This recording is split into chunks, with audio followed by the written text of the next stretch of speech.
What's going on, everybody? All right.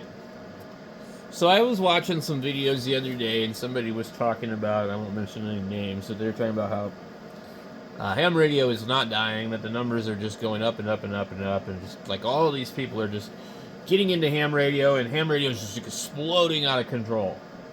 Well, okay, and actually, he didn't really say that, but um, so I don't know where somebody's getting that information from because I honestly believe that there are less and less people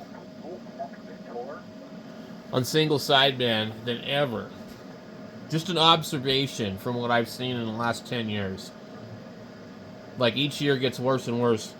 And even during COVID, when there was like a lot more people getting licensed and like people bored, it was hardly noticeable on the radio.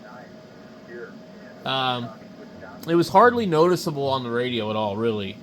Um, and the reason is because these people were all getting on FT8, or if they did get on HF, they didn't like what they ran into, and they got on UHF, they didn't like what they ran into.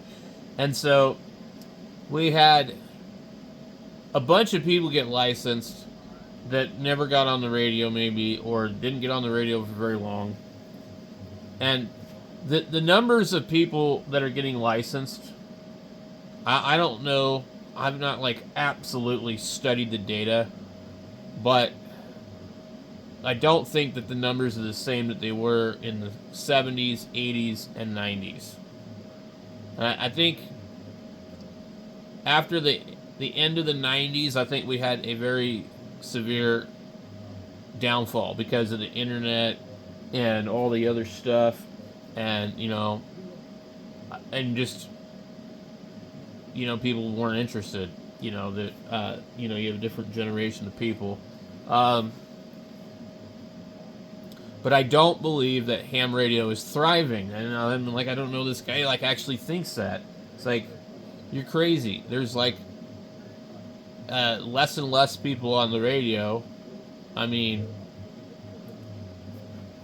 10 years ago, it was quite a bit different than it is right now. And so basically, there's a lot of people on FT8. And that's where they've like kind of migrated to. If we go and we look through the radio here right now, we can look at the ham clock and see that there's like all these people. Like there's 137 people on 20 meters. There's 64 people on 17 meters. There's 8 people on 40. We can look at that right here and we can see that information. Like I watch this kind of stuff, and this is based on like my grid square, but like, you know, um, on a daily basis, I can see the decline of everything. And like, if you've been on the air for like over 10 plus years, I don't have to explain it to you. You already know. I don't have to convince you. If you're actually on the radio every day and you turn on your radio and you listen to it for more than like 20 minutes every day, you already know this. I'm preaching to the choir here, but there's certain people that I think that all they do is sit around and make YouTube videos about radios, but they don't ever get on the radio. Or, that kind of thing. So, I don't know where that they get their information. They've read something on the ARRL's website, or maybe the FCC database, or just some kind of AI regurgitated crap. But the proof is in the pudding. When you turn on the radio and you scan through the bands, and there's nobody talking, and they're all doing digital, and you have no idea how many people are actually doing digital unless you're using PSK Reporter to analyze the traffic. You can't hear how many stations. I mean, you can kind of tell if it's like really busy or not. But, I mean, there may be thousands of stations that you can't even hear, but that you could decode, with your computer. So, but there's less and less people on the air every year. And a lot of that has to do with it's just not that interesting to the newer generation of people. And the older generation of hams are dying off. They're disappearing left and right. They're getting old. Uh, you know. The average life expectancy of most males is probably about 70, 75. And the average ham on the radio is in their 70s. So you're looking at a hobby that in the next 20 years is going to look really empty because there isn't anybody replacing these guys. You know, they're not lining up to be replaced. So, and it's kind of depressing, but it's traditionally a retired person's hobby. And a lot of people, you know, they retire and they're gone in a couple of years. Many people retire and they die within 5 to 10 years. So, and I don't really think that there's as many people that would retire and then suddenly get into ham radio either. I think most of the people that are involved in ham radio that are younger maybe had like some kind of technical background or whatever. And a lot of the guys like you know in my age group, you know, in their, you know, Generation X, you know, in their late 40s, mid 50s, you know, grew up around CB radio in the 80s. And that's the only reason that we're interested in ham radio. Like, if there hadn't been CB radio back in the 80s, I would have never probably been interested. Because I went to school with a kid that had his ham radio license, and I was like, oh, cool, you do Morse code. That sounds really boring. You have a technician's license and you talk to really old people.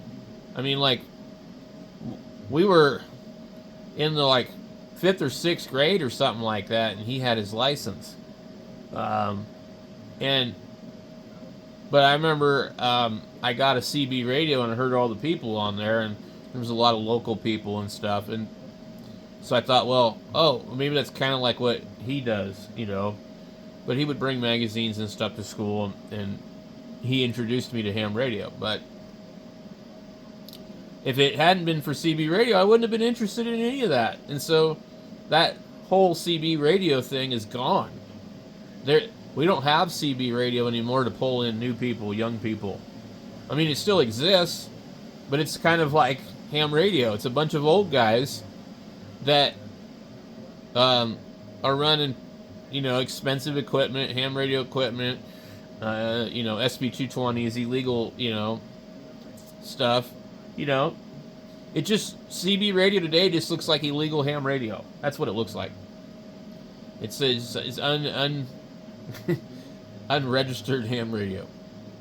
So those guys are disappearing too. And when you turn on the CB radio, there's no local traffic. It's all skip.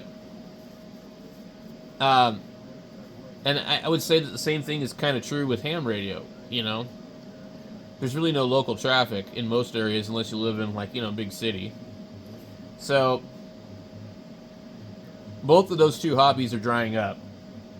And, you know, the kids nowadays, they're on Facebook, they're on TikTok, they're on Instagram, you know, they're doing their social media stuff, they're watching videos on YouTube, you know, and maybe the idea might interest a few people here and there, you know, being able to do this. But, like, what most people really want to do is they just want to use the internet. They're like, well, can a ham radio do that? No, or legally no, or whatever. Then they're not interested. So you can look at the numbers all you want, but you turn on the radio. Right now we're at a solar maximum, so, you know, you might see some traffic on the 10 meter band during the day. But we saw a few signals while I was talking.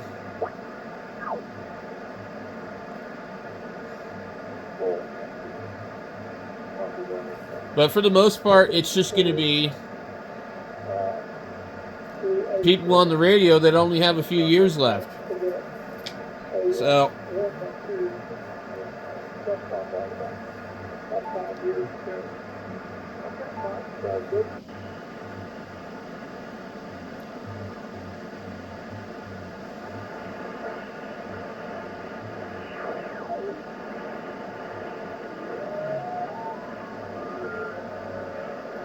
And a lot of digital.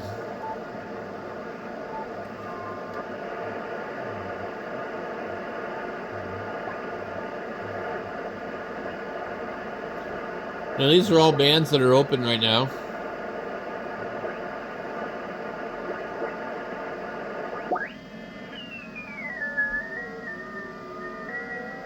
But only the digital.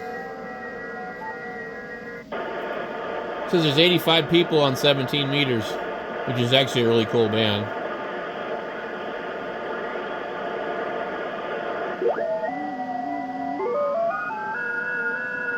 What do you know? Nothing but digital. And we got 20 meters. We can either listen to digital or the interference from my solar. Because there's not going to be anybody talking on here.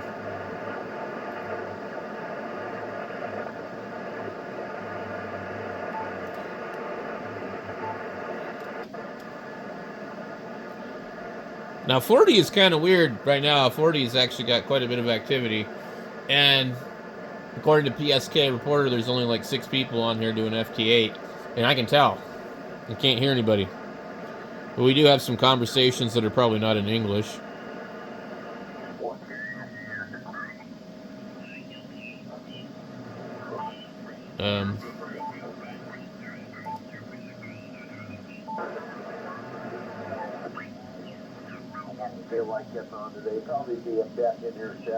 There's a lot of people that get on 40 in the morning, and then this is, I think, maybe during the day, probably one of the best bands, because you get a lot of morning time nets and things like that. You got afternoon nets and you got evening nets. I just always felt like 40 was a good compromise between daytime and nighttime bands.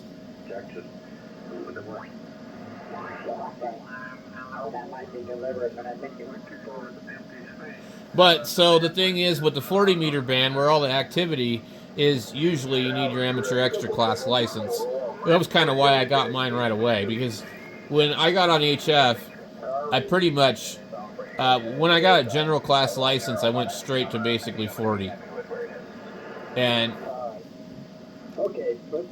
I got into like all the Triple H nets and stuff like that when I first got my general, and then all the like daytime nets.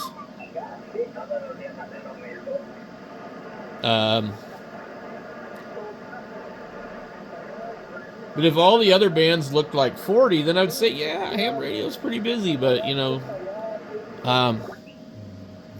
they don't, though. And then 40 suffers really bad from broadcast station interference in the evening time and then late at night. And then there's a, you know, you got a bunch of idiots on 7255 that are so far left that, you know, well, they'll tell, they're funny. They say, we don't talk about politics on here anytime somebody conservative gets on there and wants to talk about anything. And then when that person leaves and somebody else shows up and they start talking about far left politics. But the thing is that these people need to really keep their politics out of ham radio, because some of these people might seem like nice people until you hear them open their mouth and talk about politics, and then you wonder, like, how brainwashed or stupid could they possibly be. And anybody that thinks Kamala Harris is an intelligent person is suffering from some kind of mental health issue. Like, we've all heard about the word salad and all that, and I'm just like, don't even understand how anybody could ever think that she was intelligent. I mean, she's obviously not completely stupid, but she's average IQ. Very average. But we don't need to talk about that on ham radio. Ham radio is not a platform to convince people of your political persuasions. Like, I mean, obviously, I'm not interested in leftism or any of that, but I'm not going to get on the radio and tell other people what I believe or what I think should be or whatever. If it comes up, I'll state my position, but, you know, other than that, like, these guys will sit here and talk about politics all day long until they offend somebody. It's almost like they're trolling. And then you have the idiots on 7.200. Now, 7.200 is a bunch of drama. And you know people love drama.